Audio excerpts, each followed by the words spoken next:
nyingine na kuondosha Nimekasa na kufunga force. Wanashambulia Anteura dangerous attack. Ora anashuka kiuzi. Mbona makosa ni mengi? Niko faida kwa Simba. Hamna kwenye force, yani kwenye force anakuwekea kosa. Kwenye true anaweka vema kumaanisha hii ni kweli. Na ile kosa kumaanisha hii ni false, ni maana yake sio kweli. Wazungu hawamo. Kwambia angalia kama hili ni true.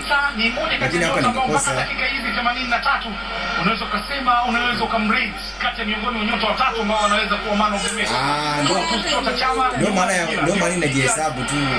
Kosa la hivi kabisa ni hili hapa. Akiwa ameshafunga mabao matatu kwenye mpira. Lakini hili ni kosa la nyekundu, hamna shida. Goal!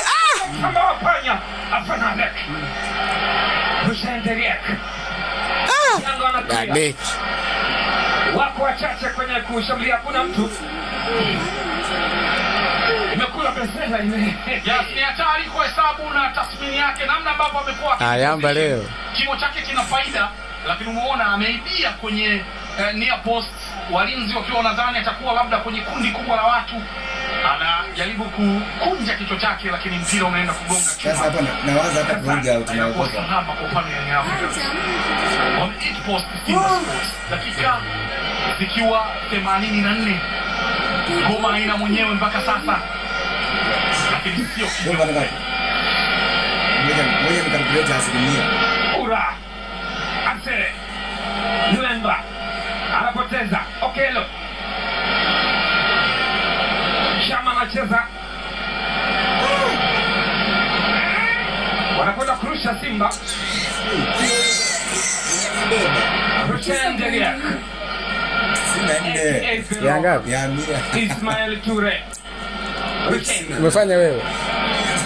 Shama ingekuwa mimi hapa sijui kwa kweli. alitaka kwanza haraka. Mohamed Damaro na Chama hii idea mwanangu sio kila mtu anayo. walikwenda kupambana. Sisi ni kwamba wapo ila sio lazima ya kumkopi na kuhamisha mkubwa wachache. Watu wengi tena sasa, watu wengi ndio wamefanya hivyo. Sio tukushukuru, ilikuwa ni kwa highlight tu.